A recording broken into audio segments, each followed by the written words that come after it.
আপনার নিজের মধ্যে 5টি আলামত দেখলে বুঝবেন আপনি জাহান্নামের দিকে যাচ্ছেন, আর এই 5টি আলামত দেখলে বুঝবেন আপনি জান্নাতের পথে অগ্রসর হচ্ছেন। হযরত ইবনে আব্বাস রাদিয়াল্লাহু তাআলা আনহু থেকে আমরা হাদিসটি পেয়েছি এবং তিনি বিস্তারিত ব্যাখ্যা করেছেন। তিনি বলেছিলেন, 5টি বিষয় যদি উপলব্ধি করেন বুঝবেন আপনি জাহান্নামের পথে যাচ্ছেন। আবার 5টি বিষয় যখন আপনার নিজের মধ্যে উপলব্ধি করবেন এবং আপনি আপনার নিজের মধ্যে পরিবর্তন দেখবেন, তখন বুঝবেন আপনি জান্নাতের দিকে যাচ্ছেন। জাহান্নামী লোক চেনার প্রথম আলামত হলো চেহারার লাবণ্যতা কমে যাওয়া। ধরুন আপনি অনেক সুন্দর একটি মানুষ, কিন্তু অত্যাধিক পরিমাণে পাপ কাজের কারণে আপনার চেহারার নূর কমে যায়। যদিও গায়ের রং ফর্সা, কিন্তু আপনার চেহারায় একটা বদলোকের প্রভাব লক্ষ্য করা যায়। সৌন্দর্য এমনভাবে কমে যায় যে কোনো লোক দূর থেকে দেখলেই বুঝে ফেলবে যে ব্যক্তিটি একজন পাপী। আবার দেখবেন অনেক ব্যক্তি আছে গায়ের রং কুচকুচে কালো, অথচ নেক আমলের কারণে 5 ওয়াক্ত সালাত এবং ওয়াজুর কারণে, মানুষের সাথে সদ আচরণ করার কারণে, সত্যবাদিতার কারণে সেই ব্যক্তির চেহারায় এমন একটি নূর চমকায় যে কারণে কুচকুচে কালো রঙের চামড়ার উপরেও তার নুরানি হাসি মানুষকে মুগ্ধ করে। তাকে সুন্দর মানুষের চাইতেও বেশি সুন্দর লাগে। তার মানে বোঝা গেল, যদি কোনো ব্যক্তি পাপে লিপ্ত থাকে তাহলে সেই ব্যক্তির সৌন্দর্য, তার নুরানি চেহারা আস্তে আস্তে কমে যেতে থাকে। চেহারার লাবণ্যতা এবং সৌন্দর্য কমে যায়।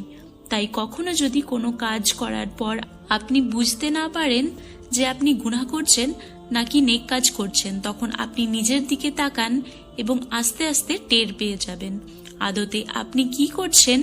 মানুষের অন্তরে অধিকাংশ সময়ই বলে দেয় যে সে সঠিক পথে আছে নাকি ভুল পথে আছে।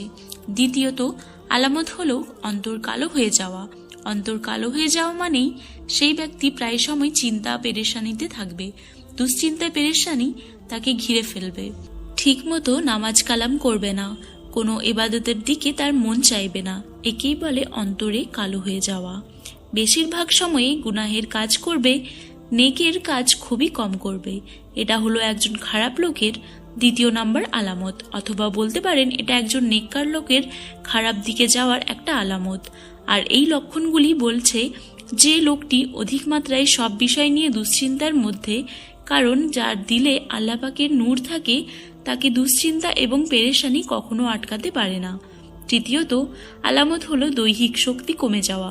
শরীরের কোনো শক্তি থাকবে না। এই শক্তি দ্বারা বোঝানো হয়েছে দ্বীনি কাজের শক্তি। মানে আপনি ঠিকমতো নামাজ কালাম করবেন না, এবং অনেক সময় অনেক মানুষ আপনাকে ভালো কাজের দিকে দাওয়াত করবে এবং নামাজ রোজার দিকে দাওয়াত করবে, কিন্তু আপনি বড়লোক হওয়ার কারণে সেই নামাজের দিকে যাওয়া অথবা নেক কাজ করার জন্য আপনার কোনো শক্তি থাকবে না। আপনি দ্বীনি কাজে সবার চেয়ে পেছনে থাকবেন। হয়তো আপনার অর্থ সম্পদের পাহাড় থাকতে পারে, কিন্তু আপনি একজন খারাপ লোক হওয়ার কারণেই এই আলামতটি আপনার মধ্যে প্রকাশ পাওয়া যাবে। আপনি রোজা, নামাজ, হজ, জাকাত এইগুলোর ক্ষেত্রে আপনি সবার চেয়ে পিছিয়ে থাকবেন। এটাই বোঝানো হয়েছে যে একজন খারাপ লোকের দেহের শক্তি থাকবে না। অথবা আপনি এইভাবে বলতে পারেন, একজন জাহান্নামী ব্যক্তির দেহে কখনো দ্বীনি কাজের শক্তি থাকে না। চতুর্থ আলামত হলো রিজিক সংকীর্ণ হয়ে যাওয়া। দুনিয়াতে সে একের পর এক অভাব অনটনের মধ্যে পড়তে থাকবে। ধরে নিন সে ব্যক্তির অনেক টাকা পয়সা আছে, কিন্তু তাতে বরকত নেই। তার রিজিকে সংকীর্ণতা এসে গেছে, কারণ ব্যাংকে এত কোটি টাকা থেকেও লাভ কি? গ্যাস্ট্রিক সহ বিভিন্ন রোগের জন্য ডাক্তার নিষেধ করে দিয়েছে পছন্দের মজাদার খাবারগুলো আর খেতে না। সুতরাং অর্থ থাকলে যে তার রিজিক হবে এমন ভুল ধারণা। মনে রাখবেন, স্বল্প অর্থে যারা পর্যাপ্ত পরিমাণ বরকত পেয়ে যায়, এটি একটি জান্নাতি লোকে চেনার উপায়। পঞ্চম আলামত হলো মানুষ তাকে ঘৃণা করবে। একটু ভালো করে বোঝার চেষ্টা করুন। ধরুন আপনার এলাকার একজন খুব বড় মাপের মানুষ, কিন্তু কোনো মানুষ তার কথা শুনে না, তাকে পছন্দ করে না এবং তাকে দেখতেও পারে না। এমনকি সেই ব্যক্তির উপস্থিতি তাদের আতঙ্কের কারণ হয়ে দাঁড়ায়। আবার অনেকেই প্রকাশ্যে ভয়ের কারণে কিছু বলে না, কিন্তু মনে মনে গালি দিয়ে থাকে, তাকে ঘৃণা করে, সবসময় তাকে অভিশপ্ত মানুষ হিসেবে দেখে এবং তার থেকে দূরে থাকার চেষ্টা করে।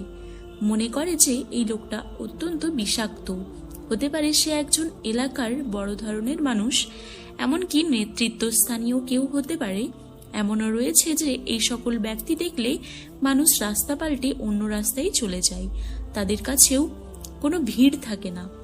আপনার উপস্থিতি যদি আপনার ঘরের এবং বাইরের মানুষকে এমন পরিস্থিতিতে ফেলে দেয়, তাহলে আপনি নিশ্চিত থাকুন আপনি ভালো পথে নেই। আপনি ইস্তেগফার করুন, সরল এবং সঠিক পথে চলুন।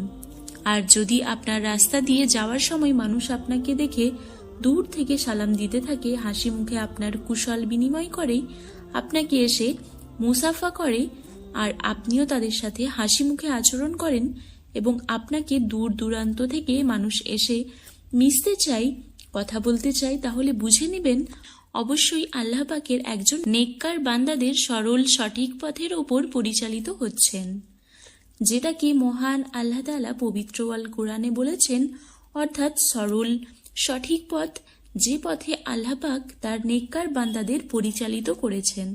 যদি উপরোক্ত 5টি জাহান্নামী আলামত আপনার মধ্যে পরিলক্ষিত হয়, তবে আপনি এখনই তওবা করুন। বেশি বেশি ইস্তেগফার করতে হবে।